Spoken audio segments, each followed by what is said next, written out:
Greetings, everyone, and welcome to Unleashed, the fastest hour on the internet and the premiere of season 3, if you can believe that. I'm your host, Jeff Tetz, CEO of Results.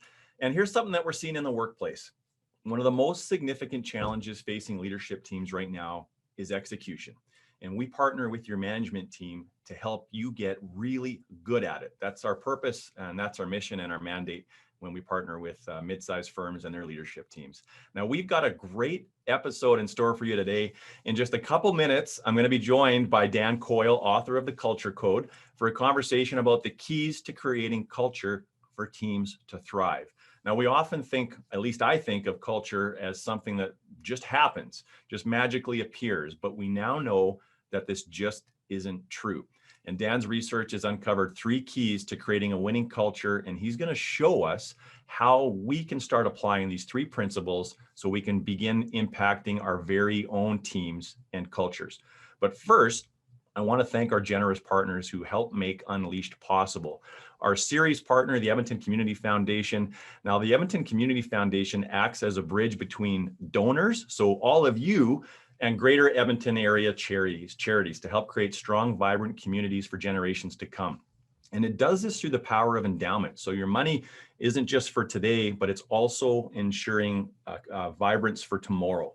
And some of the impact stories, and there's a lot of them, but at the beginning of the pandemic, as an example, the Edmonton Community Foundation partnered with United Way to provide 420 Chromebooks and internet access to low-income students. And you can just imagine these families not having the wherewithal to connect to the internet, much less have the technology for their children to stay in school, having to learn from home.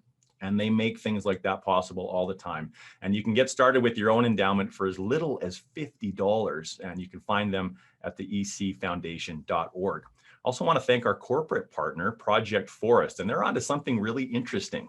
They're making it really simple for companies to help rewild and reforest the country. So if you have a corporate social responsibility commitment, if sustainability is really important to you, or if you're looking to increase your ESG rating or even reduce your carbon footprint, then get in touch with the team at Project Forest and they'll show you how they will enable you to do that. You can find them, of course, at projectforest.ca.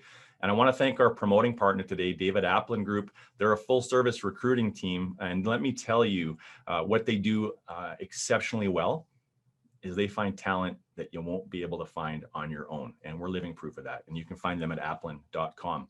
And I want to thank all of you as well, whether you've been with us for most episodes through our first 2 seasons or you're joining us today for the first time, welcome.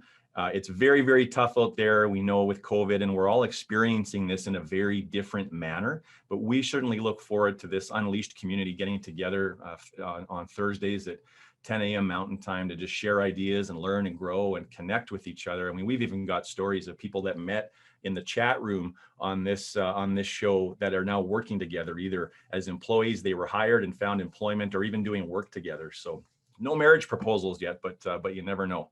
Now on with today's episode. So I'm just so delighted to be joined by Dan Coyle. He's New York Times bestselling author of The Talent Code, The Little Book of Talent, The Secret Race that he co-authored with Tyler Hamilton, Hardball, A Season in Projects, and other books.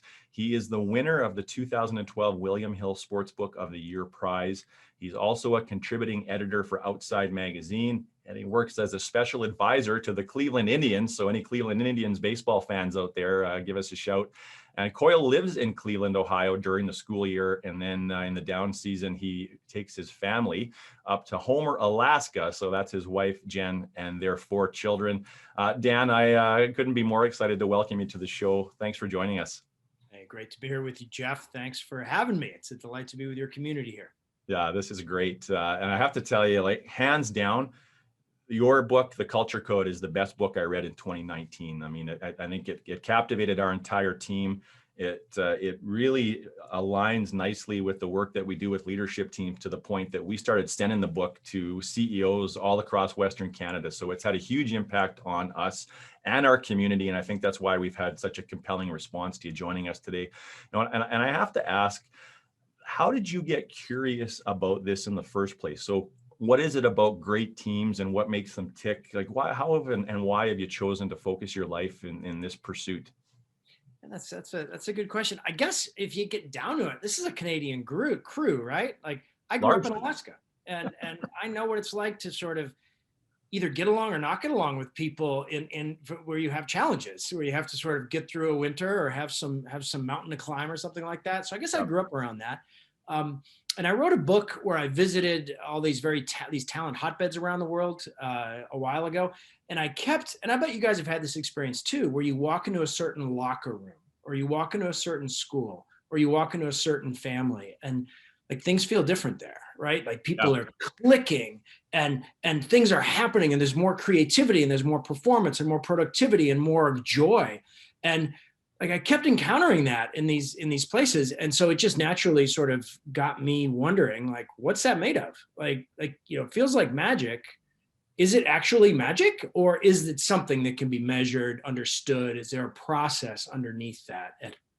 And that's what sent me on this journey of, I spent 5 years visiting some of the highest performing cultures on the planet and seeing what makes them tick. Yeah. Yeah, thanks for that, Dan. And that's probably a good segue into even defining what culture is. I mean, I think culture can be a very nebulous term. What does culture mean to you? How do you define it? Well, people start out when you say that word, they've got a certain mental model in their head, right? Yeah. Oh, our culture. And it's sort of the mental model we typically have is that culture's like kind of the feel of a group, like it's their personality or their identity, and it's kind of soft and it's made up of values and integrity and trust and teamwork. We have all these words. And the problem with that view is that it's really mushy. Like that's why conversations around culture are super mushy and kind of frustrating. So rather than talk, let me just give you an image of what good culture is. It's like picture a flock of birds or maybe a school of fish, but let's say a flock of birds moving through the sky all together. They're connected, right? And they're weaving through a forest together, all connected. They're solving problems at speed. They're moving towards some goal. They're connected and they're sharing information, like they're aware of each other. Now that mental image that's a Navy SEAL team on a mission. Like that's what it is. It's a connected group moving through obstacles toward a goal, communicating and being connected. It's Pixar making a movie. Like who's in charge? It's kind of hard to tell, actually. It's connected people sharing, moving toward a goal. So that image really is more functional, right? So I would say a functional definition of culture is a set of relationships moving toward a goal. Like that's what it is. That's what it is. And so because it's defined like that, it's about the interactions between people and the connections between people. And that functional definition of culture is what you see in all of these places, because they've got to do those three things. They got to stay connected, right? They got to be connected. They got to be in. You can't have people going off and just being in their separate group. They got to be in. They got to be sharing information and making good decisions. And then they have to be moving toward a goal. So a set of relationships moving toward a goal. And the better you get at creating that connection, at creating that sharing of information, and at defining that goal so that people can feel it and move toward it, that's, right now it's a hard time to be a leader in a company. It's a really hard time. But thinking about culture, not as this like frosting on the cupcake and the feel good stuff and ping pong and beanbag chairs and a beer fridge. It's good to have those things, but the real culture is a set of relationships, connected, sharing information, moving toward a goal.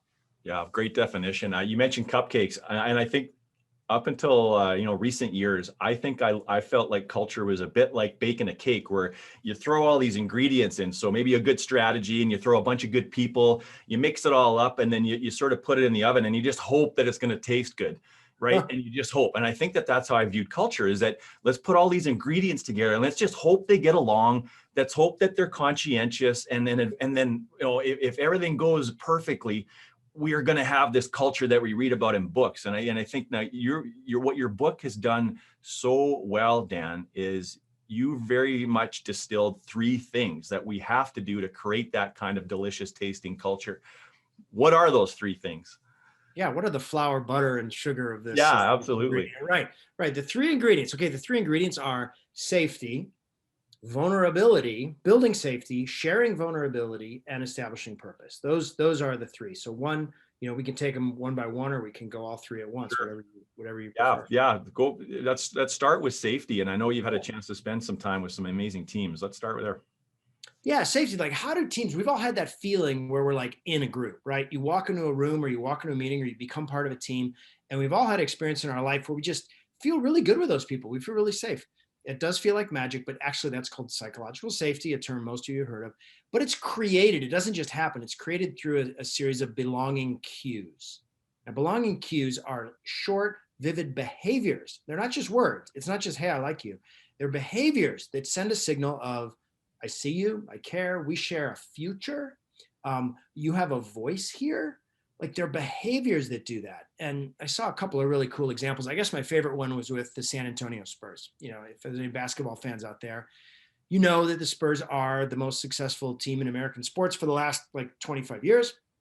They're drafting at the bottom of the draft. They're getting the worst players, and they keep sort of finding a way to win. And what makes them more interesting is that they're coached by like the crankiest man on earth. Like Greg Popovich is 212 years old, and he yells a lot. It's like, what's going on there? So I went to San Antonio, and I walked on I got there the day after they had lost to their arch rival.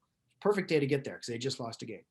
Popovich, their coach, walks onto the court. He goes straight. This is the day after a practice. He goes straight to the player who missed the big shot the night before. Yeah. And he puts his hand on that player's shoulder, and he starts talking to that player, not about the game, but he starts talking about the restaurant and the dinner that Popovich had arranged for that player the night before, and the bottle of wine that Popovich had ordered for that player. You know, it turns out the Spurs eat together more often than most families do. I mean, they're unbelievable. And then, actually, at the end of each year, each coach gets an album, a leather-bound album, and in it are the menus of the places they visited and the labels of the wines that they've had. And then it was after that, it was time to watch the film. And so it's like, okay, now we're going to see Popovich, you know, coach these guys up. And so they all file in and watch the film. But what starts to play is not game film. What starts to play is a documentary, a CNN documentary on the history of the civil rights movement. And he begins a conversation around that, like asking them, what would your parents have done? Well, tell me, how did your family navigate this? What would you do today? What do you think about this? And it was incredible. And that guy, I mean, Popovich is a fire hose of belonging cues. He is continually sending signals with his behaviors, not with his words. He is continually sending signals with his behaviors that you are connected. We are part of something bigger. I hear you. You share a voice. We share a future. And that is what connects them, not just some words on a board or something like that. It's all about the behaviors. Yeah, and it's one of the things that occurs to me when I hear you tell that story is how time consuming it is as well. And there is a point, I think I want to come back to the time consuming part, but let's maybe talk about the second piece first, which is the shared vulnerability component, Dan. Yeah, how do you share vulnerability? Because it's hard to share. Vulnerability is not a word that we hear much at work because you don't like to seem stupid at work, and you don't like to share risk. Assume risk at work. Work is often about sort of concealing vulnerability. But something happened when I visited these top performing cultures, and these were, Pixar, San Antonio Spurs, IDEO, Navy SEALs Team 6, very, very high performing cultures. And the leaders of those cultures kept opening up in these weird ways. Like I was walking around Pixar with a guy named Ed Catmull, who's the president of Pixar. He founded it with Steve Jobs. And we're walking through this really cool studio building. And it was a really cool building. Like at Pixar, they have all these like hidden bars. Like if you touch, Nemo's nose, a gin bar comes out of the wall, and it's amazing. It's great. And so I was walking through there, and I just sort of absentmindedly said to Ed Catmull, I said, "Hey, this is the coolest building I've ever seen." And then he stopped, and he gets shoulder to shoulder, eye to eye with me, and he says, "Actually, this building was a huge mistake." I said, "What?" He said, no, it's a huge mistake. We made the hallways too narrow. Like, we're a creative company. We can't have people just shooting past each other, but that's what they do. They don't stop and talk. And we put the atrium in the wrong spot. People don't go here for lunch. They go to Taco Bell. Like, we don't need people to go to Taco Bell. We need them to stay here. And he admitted all these mistakes. And then he said, but the biggest mistake we made was that we made all these mistakes and we didn't even realize we were making them. I mean, it was kind of stunning. See how open he was with his problems, his challenges, his weakness. And then after that, I found myself in Virginia Beach, Virginia, having breakfast with a guy named Dave Cooper, who's a retired Navy SEAL who trained the troops that got bin Laden. Like, he was their coach. And he says during the course of breakfast, he says, the 4 most important words a leader can say are, "I screwed that up," which is kind of blew me away. Typically we think leaders should be confident. They should absolutely show the way with great purpose and conviction. And here were 2 leaders, great leaders doing exactly the opposite. And what's happening actually underneath that is they're building trust. This is how trust is built. It's called a vulnerability loop. Yeah. When two people are vulnerable together, when two people actually share what's really going on, they create more trust, more connection, more cohesion, more chemistry. And so smart groups have built in these vulnerability loops all throughout. They've kind of operationalized them. When you're at the Navy SEALs, they do something called an AAR after every mission, after every training run. And they circle up and they talk about what went right, what went wrong, what are we doing differently next time? And it's super hard to have that conversation. It's an incredibly difficult, vulnerable conversation to have because you've got to say, I screwed that up. I think you screwed that up. And it's so hard. And yet it is absolutely at the key, at the foundation of why they work so well together. And think in your own life about, who are you closest to? Is it people you've never been vulnerable with? Or is it people that you've been the most vulnerable with? Yeah. Like, I think we think about vulnerability and trust backwards. Normally we think like, I'm going to build up trust and then we can be vulnerable together after we build trust, but we've got it backwards. Yeah. Those moments of vulnerability in your group, those moments where people are getting real and telling the truth, those are the moments that create trust. Yeah, and I think like that was a big I think paradigm shift for me, Dan, is learning that from you, is that it's not trust that comes first. But there's something else though that I think about a lot, and it's the power position.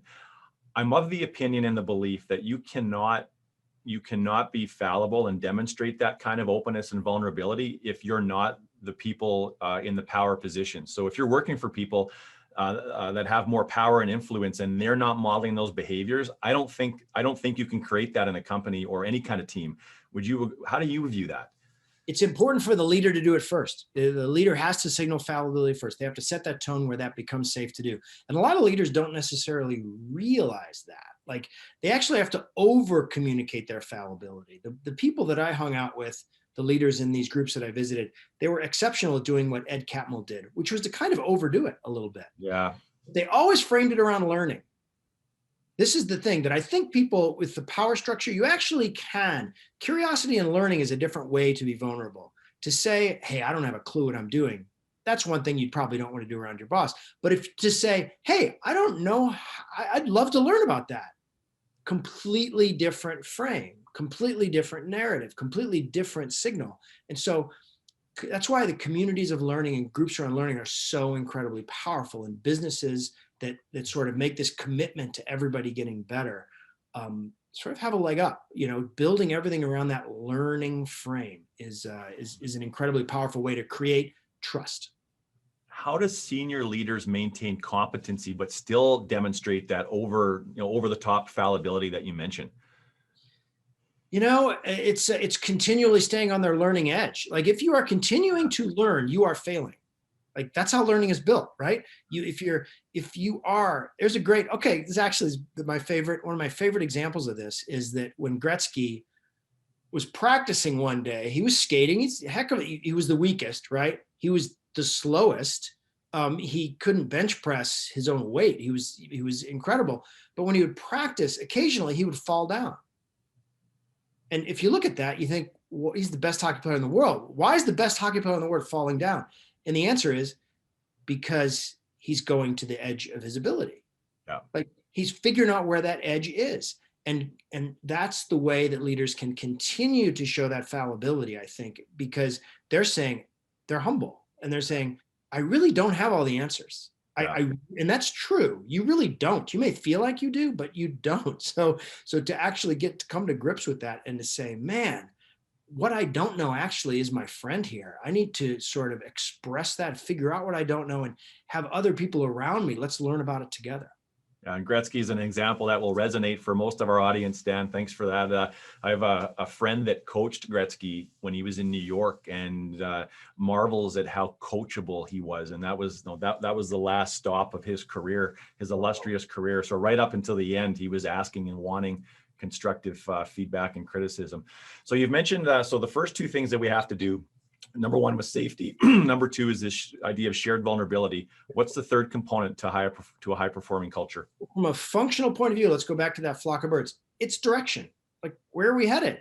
what's our North Star, which really comes down to establishing a super clear purpose.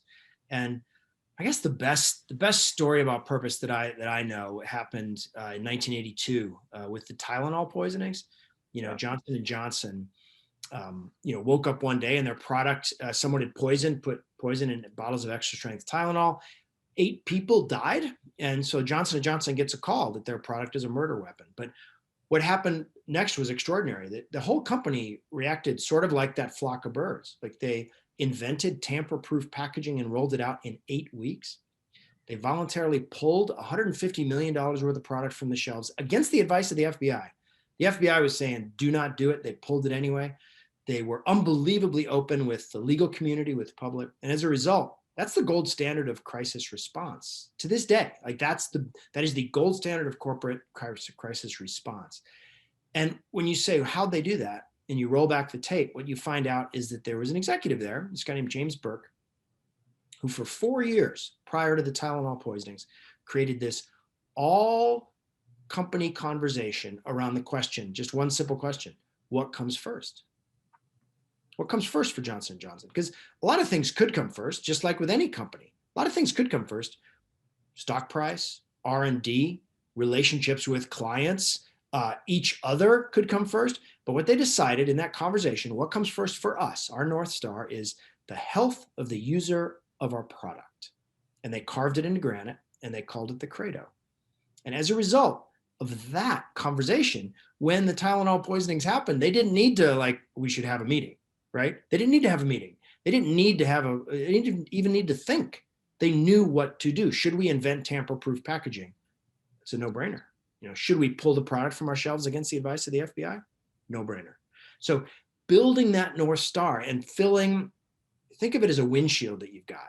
Right? If you're in a group, your group has a windshield. It's a thing they look at that is conceptualizing the road ahead. And your job as a leader is to fill that windshield with really clear signals of what comes first and how to get there. What comes first, what problems you're going to encounter, and how to get there. So you get this sort of emotional GPS. And it's funny, when you walk into good cultures, and I'll bet you guys have all felt this, when you walk into strong cultures, they feel a little corny at first. Yeah. Like, walk into Disney, right? Walk into Pixar, walk into a Navy SEAL Team 6 training thing.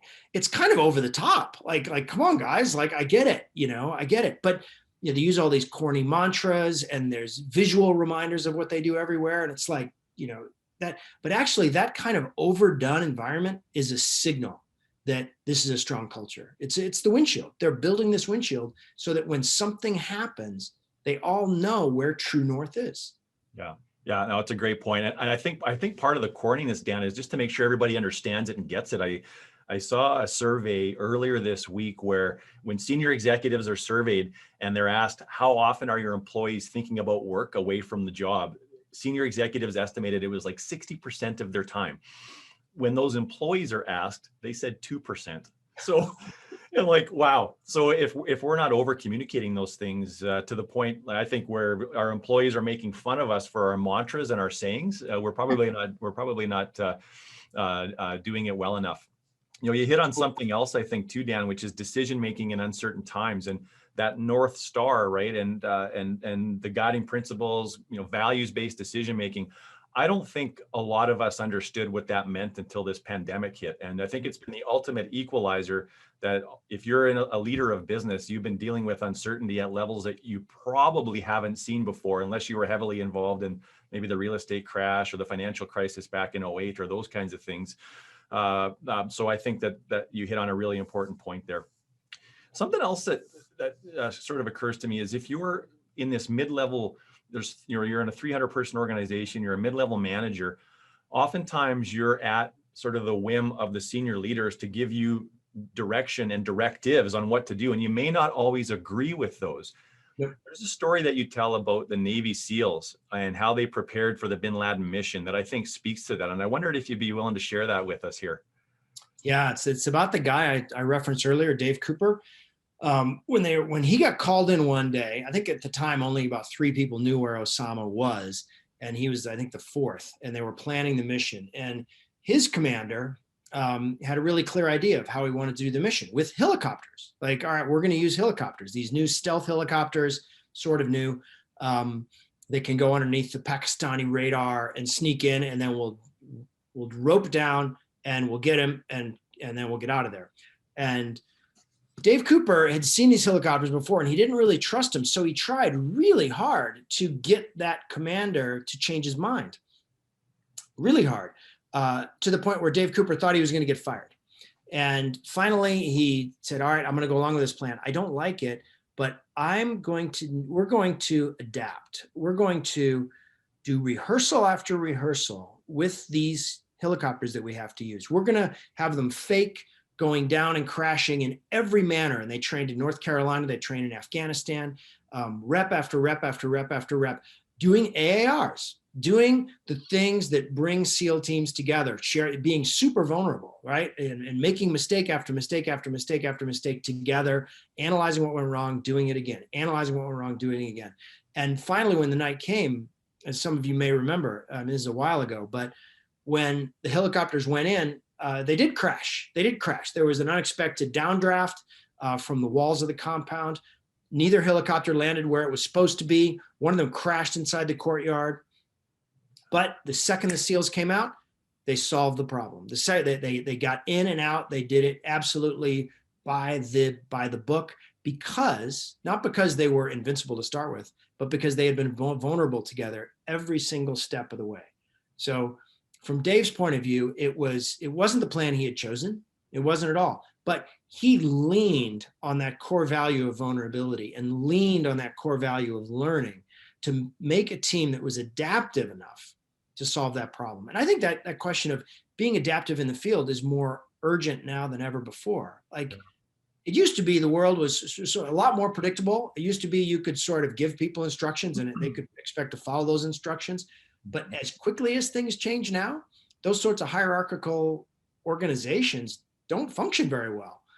You need to have organizations that are like that flock of birds or like that team of SEALs that can see a changing, volatile environment, assess it, orient themselves, and solve a problem. And building those sorts of teams leans on trust. You can't have a sort of fear-based, authoritarian, everybody just follow your instructions world.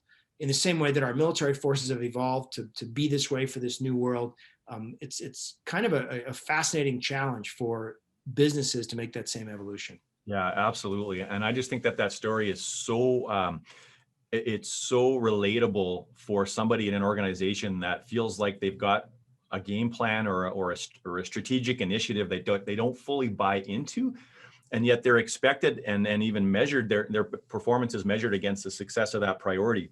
And I think what happens in companies, if we apply that analogy, is that managers either just refuse to do the mission, so it never happens, or they just blindly go about it begrudgingly, and the mission would have failed miserably.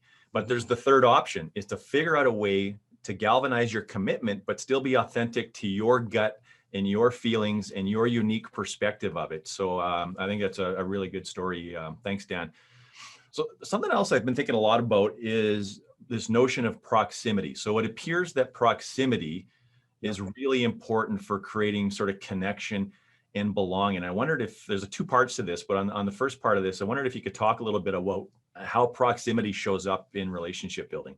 Hey, we're just wired for it, right? I mean, when you look at studies of people, there's something called an Allen curve, and it's basically, let's go with the Canada pandering again. It's a hockey stick, sort of. It's very, very steep, and it basically shows that the closer you are to somebody, your communication with them goes way up. So it's not like, well, if I'm 10 feet away versus 20 feet away. If you're 10 feet away versus 20 feet away in the office, like, you can communicate like 6 times more. Yep. So it's exponential, and it's kind of the way we're tribally wired, you might say. We're going to communicate with people that are that close. So smart groups sort of take advantage of that and really pay attention to the 15 feet around you. That's going to be the most influential spot when it comes to building culture and the people that you're most connected to. One of the rules of thumb that the scientists came up with was being on the different floor of a building is sort of like being in a different country, in terms of communication, to really create that, which of course makes it this incredibly poignant challenge today as we communicate through these tiny little windows to each other. it makes it a super interesting challenge and to build culture across that divide. Yeah. Well, and that's exactly where I was going next, was this knowing now how important proximity is. That's why dogs are so beloved, I hear, is because when they research animals, dogs out of any animal keep the closest proximity to their owners. Oh, that's so cool. It's like that makes total sense. They're always wrapped around your leg or cuddling with you on the couch. And it's like, wow, Yep. no matter what I did today, my dog still loves me and they're still proximal with me. How do we do this in a virtual environment? Yeah, there's a few things that I've seen that are really, I think, incredibly useful. A few sort of principles, I would say. Number one, amplify your warmth. Like, in order to create that, these screens diminish. We only get to see part of us, right? And then we're coming through this. You actually have to actively amplify your warmth, especially if you're a leader and communicate. If you need to smile bigger, you need to laugh harder, you need to ask more, be more curious.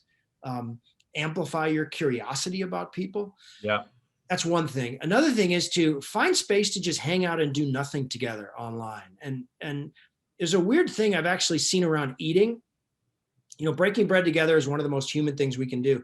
And a lot of companies are normalizing the idea of like just sitting around and we each be eating a bagel right now. And it's weirdly connective. I can't completely explain it. I don't know what the science is on it, but it's weirdly connective to actually just be watching someone eat, and eating yourself is a cool way. And a third thing is to normalize conversations about mental health. That is a vulnerable, really personal space. When we are in space with each other in physical space, it's easy to tell if somebody's having a down day and ask them about it. But in this new environment, we have to find ways to make that normal, to have ways that people can share and talk. And that really comes down to leaders sharing their stories about how they're doing. Yeah. So it's just a few big picture things to do. But and I guess I would add another one, which is you need to carve out time to kind of practice reflection in this Zoom world. Like, you have a meeting and then you're on to the next meeting, and it just sort of, we don't have the hallway walks, with people after meetings. We don't have kind of those walks down the sidewalk or the lunch or that. So where we really sort of reflect together and process things. And so finding time to do that, both by yourself, maybe by writing things down, by keeping a journal, and also with other people. I've seen a lot of companies they call it the hallway walk. And it's the time after the meeting or before the meeting where there's sort of an understood we can hang out and catch up. And another cool tip that I've seen is to make one call a week to somebody on kind of the fringe of your network. Yeah. The studies show that in a virtual environment, we lose our loose ties first. Like, our loose ties are people that you normally would see and the person you bump into at the front desk, whatever. And those people are the ones that actually have a big impact on career, and they actually have a pretty big impact on learning at times. And so to actually have a habit where you can reach out to somebody maybe on the outside of your network a little bit once a week and just call and catch up. Yeah, no, those are some really, really great ideas. There was a Fortune 500 company, I think it was in the financial industry, and they had all these kinds of silos and communication breakdowns.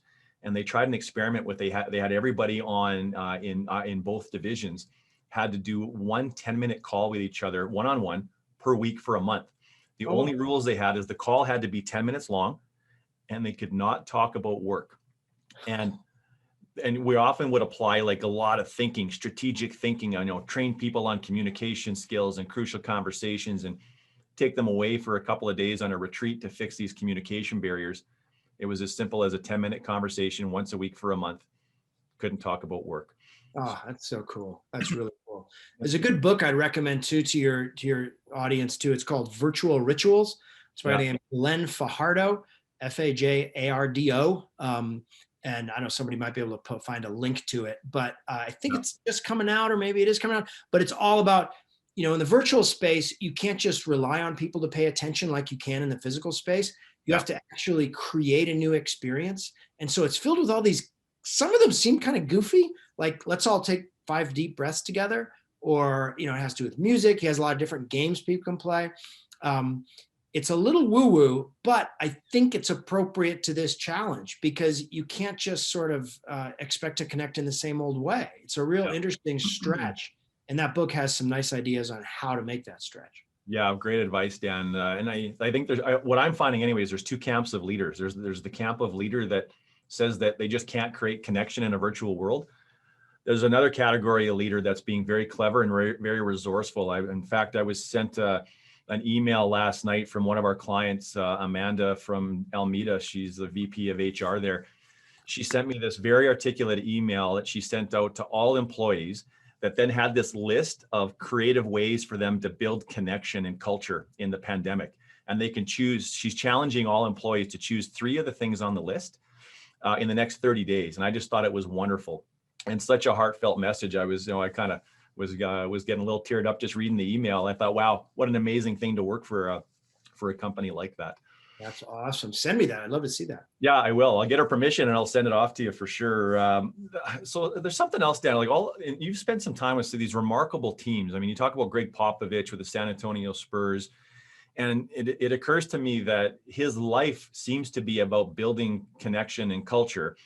And I wonder, is it possible for us to just have a 9-to-5 job as a leader and build these kinds of cultures, or do we have to sacrifice other areas of our business if we actually want to do these things in a manner that's going to make an impact? Well, it depends on, I guess it's very situational. There's not an easy answer to that question. I'll share a couple observations that I've had, which is there's definitely a trade-off between, there is a trade-off between I'm going to treat my job as my core thing and my family and my culture, my group, and personal life. Those things, that's a tension to embrace. I think in some ways that's a tension to explore and to acknowledge. And I think that you often will see people, leaders of really strong cultures, have their family life can sometimes be a train wreck because they've put all their love and attention and energy into their work. And so that's something to be super aware of. At the same time, it is a long game.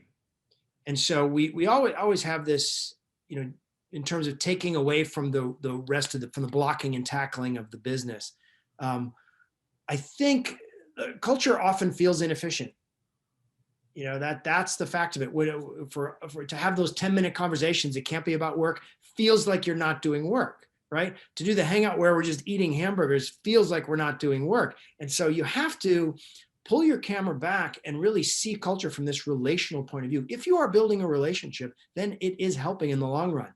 Then all those interactions downstream are going to be that much faster and better and easier and more innovative and more efficient. So this idea of, I think one concept to really get across is sort of like cultural fitness. And just like with your body, if you want to be fit, you've got to experience some pain. It takes time. It feels like you don't want to go to the gym some days. It feels like it's kind of a waste of time, but that's how you get strong. So the investment you make in building those strong relationships pays off in your performance down the line. You can't feel it yet, right? You can't. That's the way it works. That's the way fitness works too, right? You need to do the workout to get the results. So I think being willing, a sign in good leaders that I see is that they're willing to make this investment and to say, all right, there's a moment here where I have to either be really productive or I need to tend to my people. And they will choose people, and it will pay off in productivity down the line. Yeah. And when I hear you talk about belonging cues, I love what you said there. It's almost like if you're a leader or have any kind of influence whatsoever with whatever team you're involved with, I almost think of us all as having to be like cell phone towers inside those teams, that you're constantly sending out belonging cues, like this frequency of what we're trying to achieve, all the 3 things that you're talking about, Dan. So that's helpful. What about different personality styles and how that plays in? So it occurs to me, like you talk again a lot about Greg Popovich, the culture that he's created. But then I look at, like, my favorite coach of all time is Bill Belichick, New England Patriots, of course. A lot of people are thumbs downing right now in the chat line, I'm sure, are rolling their eyes. Greg Popovich has built this culture partly through wine and dinners. Bill Belichick would not be, I don't think, caught dead having dinner and wine with his players. And yet they have both created remarkable cultural phenomenons to create these impactful, just the longevity of success. Like, how do you explain that? A couple of thoughts. I mean, the first is structural. Football is a hierarchical, old-fashioned, I call the play, you do what I say, we're going to diagram this out, that resembles how life used to be in some ways. Like that's how business life used to be. That's how hospitals used to be. That's how law firms used to be. And so that style of leadership, which is sort of based on fear, deep down, like it still works. It can be very effective. It really can. That's the thing. The structural argument here is that I think Popovich's approach works more toward the world we live in now, which is like basketball. Do you know exactly what's going to happen every time they bring it down the court in your business? No.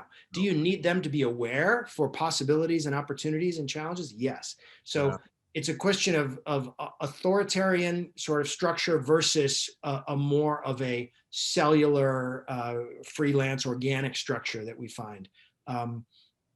So I think that, and there's nothing wrong. You can build a great organization around fear. You really can. You just can only do really simple things together at times. So that's one thought. The other thought, though, is that there are a lot of paths to greatness. Like Warren Buffett does not bear much resemblance to Steve Jobs, who does not bear much resemblance to Richard Branson. Yeah. There are three incredible thinkers and leaders who are absolutely different from each other in almost every measurable way. And so there are many routes in life. Like it's like a mountain and there's a lot of different paths up it. And to sort of say that there's only one way is always going to be a false way. I've also heard that Belichick is quite funny in person. Yeah. And he's got this deep, he always shows up.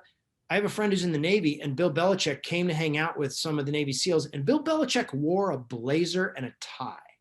Yeah. Like, if you can imagine that, right? So they're a completely different vibe, completely different set. So the sort of craggy face he shows to the world is not his full self. Yeah, it sounds like it. We had Michael Lombardi, who's won some Super Bowls with Belichick. He was on Unleashed in season 1, and I think he talked about some of the things that I think we would point to and say he's much different. Exactly like you're saying.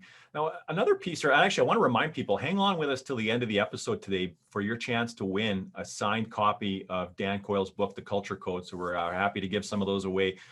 I'm also cognizant, Dan, that a lot of people that are joining us today have got teams that are upwards of 300, 400 employees. And so when I look at Greg Popovich in a basketball environment, I know there's like support staff and whatnot, but by and large, he has a team of maybe a handful of coaches, and he's got 15 players. And so he's able to see them and interact with them every single day. Yeah. A lot of us are having to deal and run and lead organizations that we don't see everybody every day, or even not even necessarily every year. How do we cascade these kinds of principles in a large organization? Yeah, it's good. It's a really good point. But relationships don't scale, right? Like your relationships are human size. And so you're exactly right. There's a limited number of people that you can have a close relationship with. So what do smart leaders do? Well, one thing that does scale is purpose.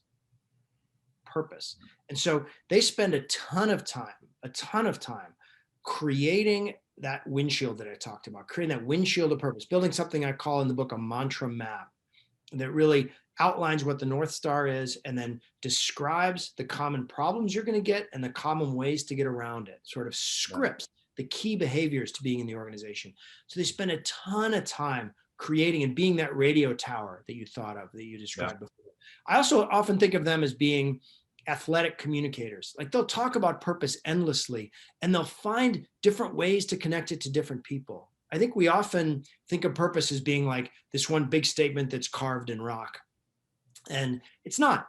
Purpose exists as kind of like more like a jungle. Like there's tons of different ways to express the purpose. There's tons of different contexts in which it works. There's tons of different type of audiences to hear that and show it. There's many different stories you can tell. So, and story is the strongest drug in the world, right? Story. If you can, leaders spending time telling stories about the best things you do and the worst things you do, and the barriers to being your best can be one of the most powerful things a leader can do. So if you're in that big group, spend a ton of time thinking about purpose and think about your culture, not as a monolith.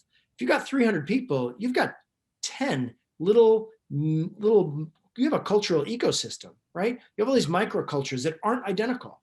and to embrace that fact and not think, oh, everybody has to really sort of be this way and dress this way and think this way and talk this way.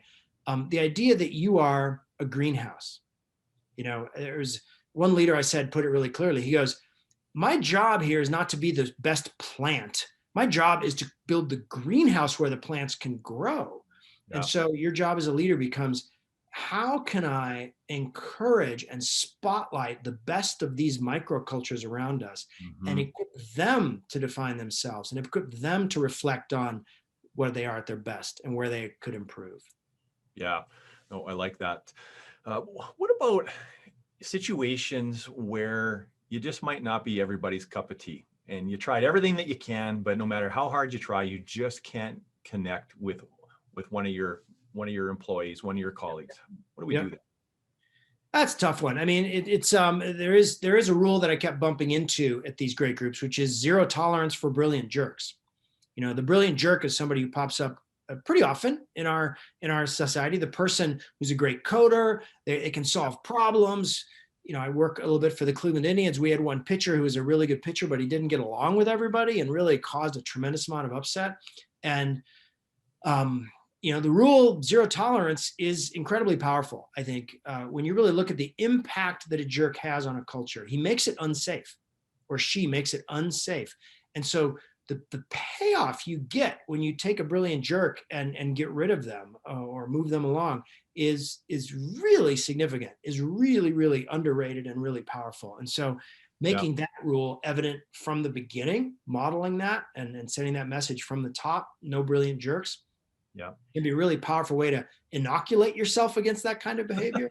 But to dig into your real question, though, if somebody's in there that you just don't get along with, or that is a problem, I mean, it's all the stuff your parents taught you in some ways, right? Try to build a relationship, try to get in their shoes.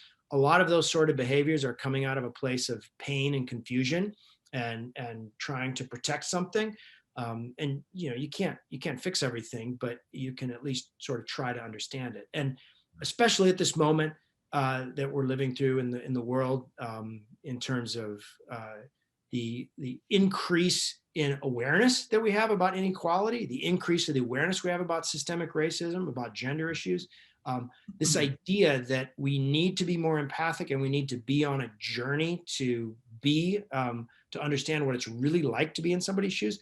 That's a journey. That's a hard thing to do. And so kind of owning that, spotlighting that, and making that a part of conversation, I think is a really healthy thing to do. Yeah, absolutely. We've got lots of great comments coming in through the chat as well. And I want to remind people that this episode will be available on YouTube later this afternoon, and the podcast is up and running by usually tomorrow morning, so you can catch it there. We also have a really interesting opportunity just to continue to inspire leaders through our various communities on social media. People are more connected there than ever. So tell us what you're learning. Tell us your takeaways from the episode today using the hashtag #UnleashResults. And we'll keep tabs on those and retweet them and interact with those.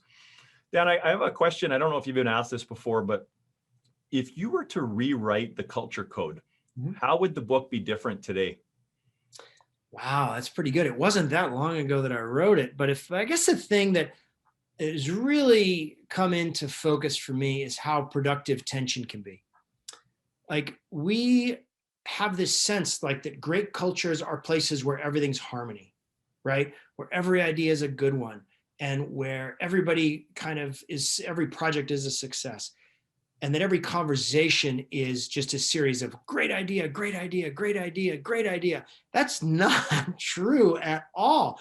That is the opposite of the truth. Actually, great cultures are where you have the most sort of healthy conflict, Yeah. The opposite of harmony isn't conflict. The opposite of harmony is apathy, right? Mm-hmm. You really want to create a culture that identifies what your core tensions are and embraces them. And I think I'll give you an example from my work with the Cleveland Indians. Like, we're a baseball team, we're a small market baseball team. And so we don't have all the money. We have to build players. We can't buy them. We can't sign them. We have to build them out of our minor league system. Yeah. And as a result of that, there's two of these forces in the organization. One of this is innovation, right? And the other is tradition. And if we're going to win, we've got to be more innovative than everybody else. But we also have a ton of old time baseball knowledge, these veteran coaches that know the game really deeply. And so the temptation, what can happen is that you can get a silo effect, right? You can get those two not talking. But by really saying, look, our core tension is innovation versus tradition. If we can combine this, if we can use this tension to propel us forward and have great conversations where our most revolutionary analyst is having an intense conversation with our like oldest, craggiest coach, like that's the conversation we need to have. Yeah. So knowing that from a leadership position, saying, what's our core tension? How can we create that conversation? How can we describe that goal? Yeah. How can it really frames the way you look at it? And I think it sort of creates a narrative for the company or for the group that, you know, tension is a good thing. Like that's why athletes are good athletes. They're able to harness tension and be explosive. And I would say companies are no different. They harness their tensions. So to seek out your tension, to embrace them. I didn't fully get that really when I wrote the book. And I feel like I get it now in a way that makes more sense. I'm laughing like Guy Smiley right now, Dan, because that's our topic next week. We've got an innovation expert joining us, and we're talking about the innovation delusion. And it's this idea that we're so focused on innovation and disruption that we're totally neglecting all this wonderful stuff we've already built that works fine. So it's that how do you sort of manage that paradox, which is really good. There's a couple other just sort of quick hitters that I think that would be valuable for our audience. And it's this concept of hugging the messenger and deep fun. Can you tell us what those two things are, Dan?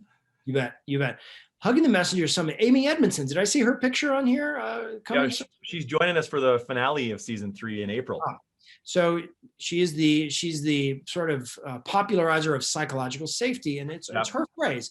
And as a leader, people bring us unwelcome messages sometimes, hard feedback, bad news. And the point she makes is that you shouldn't just not shoot the messenger, right? That's kind of our bar, like don't shoot the messenger. Yeah. You can do better than that, right? Actually make a public and personal thank you to that messenger for bringing that news, because you need to make it safe. You need to make it safe for people to bring you that news, especially as a leader.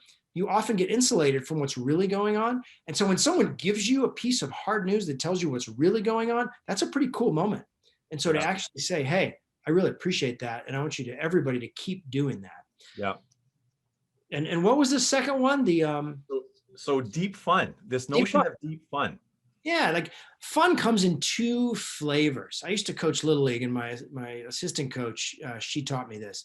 There's two flavors of fun, and it's shallow and deep. And shallow fun is the fun you have when you're laughing together, when you're having a beer, when you're playing ping pong. It's like the sheer hedonic enjoyment, right? But deep fun is the fun of solving problems with people you admire. It's not always lighthearted, but it's like the solving part of it is super fun. And the connection with other people is really fun. And it's the fun of doing a camping trip with somebody. It's the fun of climbing a mountain with somebody. The effort is part of it. So, it's really interesting, I think, to a lot of people, I think good culture, they think, well, we need to have fun, right? Fun should be part of it.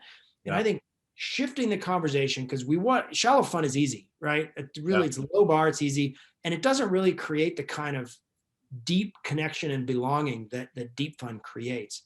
And there's a thing that happens in good cultures, and I think some of you guys have probably experienced it, where somebody will leave a good culture.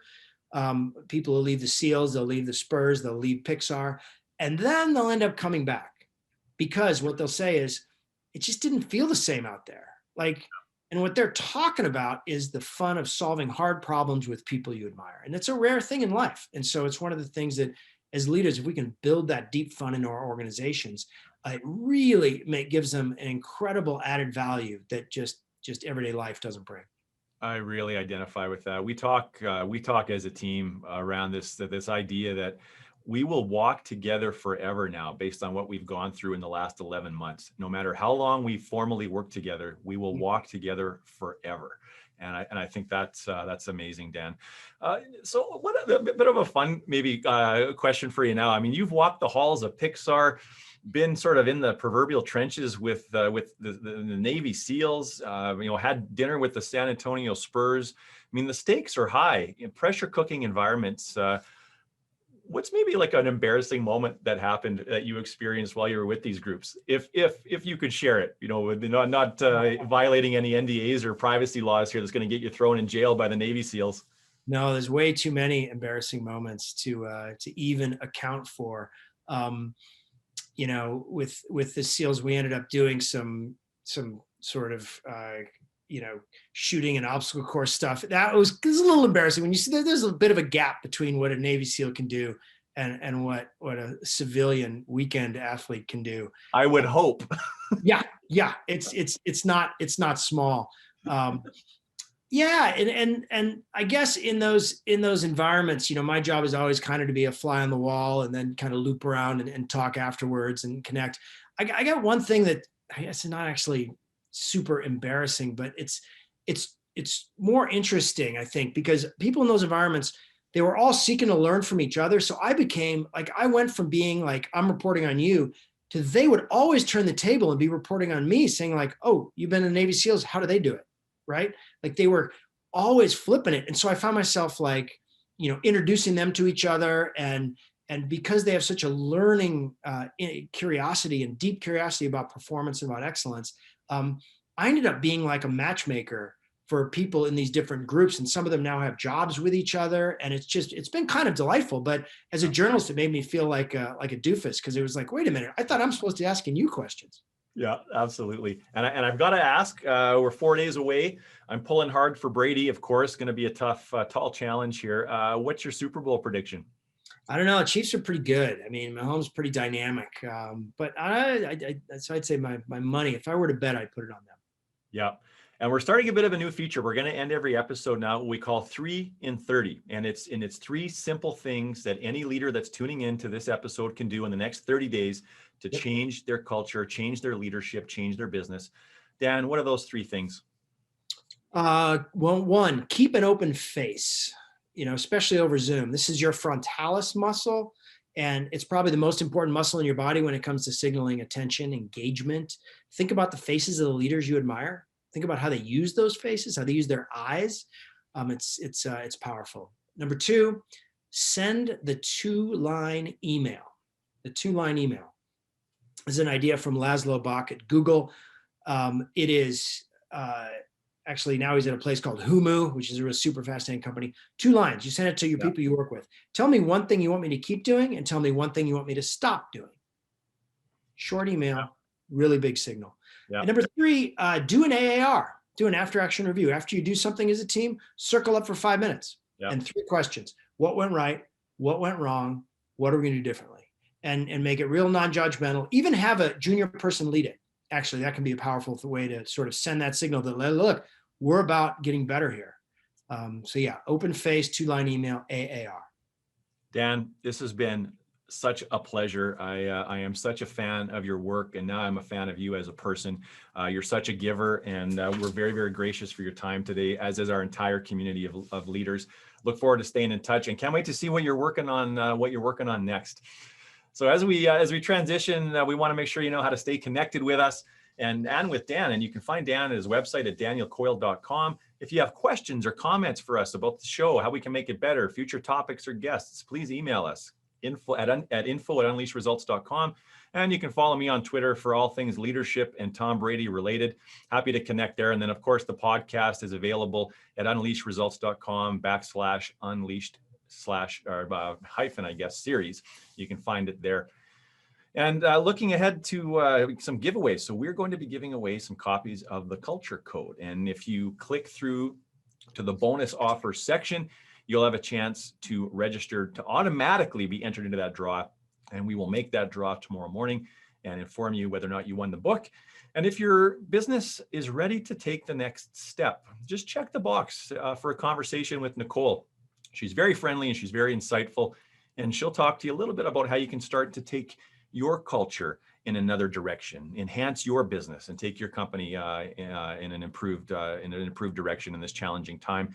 And then next week, as I referenced earlier, we're talking about the paradox of maintenance and innovation and how that's impacting our businesses right now. And Lee Vinsel is going to join us to tell us how we are delusional about innovation and disruption, and it's really impacting our ability to focus on the work that matters most. So that's a conversation you're not going to want to miss.